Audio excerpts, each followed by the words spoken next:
Many of you, will know that there are trade tensions between South Africa and the United States of America, which led into the United States of America to suspend the PEPFAR aid, which is the fund that the United States of America has been giving or injecting to South Africa to help with the HIV and AIDS fund. Two things that led into the PEPFAR aid to be suspended is, number one, the United States of America said South Africa is mistreating certain people in the country, and therefore it is not good. And number two, it was of course us involving ourselves with the fight between Israel and Palestine. Many of you know that we took Israel to court and we won the case, right? These are the two main things that led into not only the PEPFAR aid to be frozen but to be suspended last week. Now, with this, there has been also some other arguments that is surfacing, indicating that the AGOA deal, which is one of our trade, of course, agreement that we have with the United States of America, could potentially also be suspended later during this year. But something that so many of the people are not realizing that could rescue or that could spark some positive sentiment into South Africa, it's in November, between the 22nd and the 23rd of November this year, there will be the G20 summit, and that summit could be the solution, the answer to all the chaos that is happening between the United States of America and South Africa, because you know that G20 summit that is expected to take place consists of 19 countries, which annually they sit down and they discuss various things. Of course, with that meeting coming or happening on the 22nd, the 23rd of November this year, it could unlock some pretty good, decent deals and also solve the conflict that the United States of America has with South Africa. There was the foreign minister or the G20 foreign minister meeting that took place between the 21st and the 22nd of Feb, which we saw that America was not really, or the delegate from America, or the person that was supposed to come and represent as the United States of America, never pitched. It was not good because that showed the tensions that is between the two countries. But anyways, we know that after that, in fact, during that meeting, the president of our country, President Ramaphosa, indicated that he was on a call with the president of the United States of America, and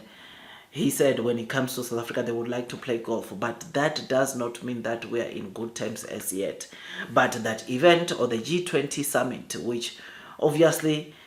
from that meeting, there are quite a number of things that will be discussed. It could also dissolve the issues that we have with the United States of America.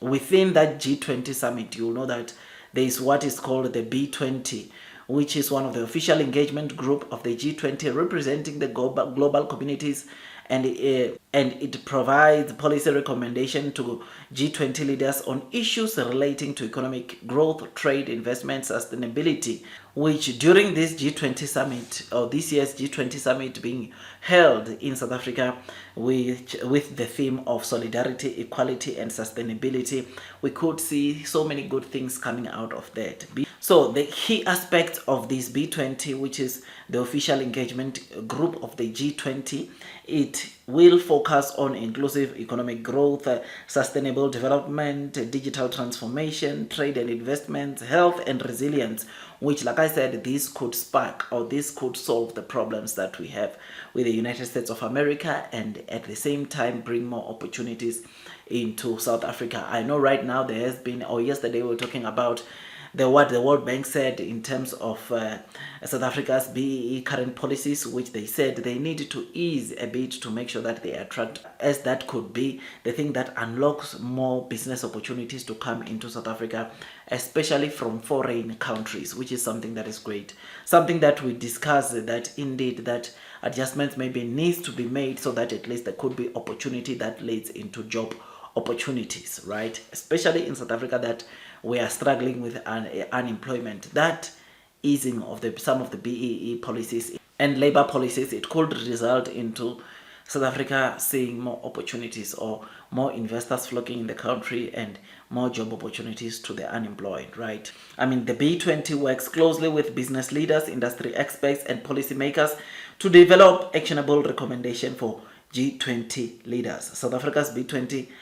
presidency emphasizes collaboration with African businesses, regional organizations to ensure continent's unique challenges and opportunities are addressed. So this event that is coming with the current challenges, the current sentiment, the current tensions that we have with the United States of America, this could unlock, or this could set things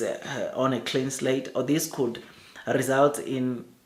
us and the United States starting on a clean slate and business going as usual. This is what might happen during that summit, as it will, of course, not only open new opportunities and ease the tensions we have with the United States of America, but it will also attract other business opportunities from other countries, because it's not only United States of America that falls under the G20. There are other countries like Argentina, Australia, Brazil, Canada, China, France, Germany, India, Indonesia, Italy, Japan, Mexico, Russia, Saudi Arabia, South Korea, Turkey, Ukraine, the United States of America, and the EU. So there are quite a number of countries that are participating into this G20 summit, and hopefully we get to see the massive opportunity coming in South Africa. We get to see massive investments coming into South Africa and Africa as a whole, which is something that, of course, this is a very important event. And this could unlock positive deals to South Africa. This could unlock massive investments into South Africa, and most importantly, this could ease the tensions between South Africa and the United States of America, which, when that takes place, or when we see the positive outcomes that comes from the G20, I think everyone will be happy, because I know there are some people that are negative and tend to forget that there is a big event taking place or coming to South Africa, which could unlock global investments, which will, as a result, grow our economy even more. So we look forward, I look forward, and I think that is the key event that will be so good, as it can be the answer to the current trade situation that we have with America, the current relation that we have with America, and it could bring more opportunities into South Africa. Otherwise, with all that, just thought I'd give you this quick update. Tell me what you think about this. I will see you on the next one. Don't forget to like, subscribe, and once you subscribe, don't forget to hit or click the notification bell, so that at least you get notified by YouTube every time I drop a new content. I will see you on the next one, and God bless you all.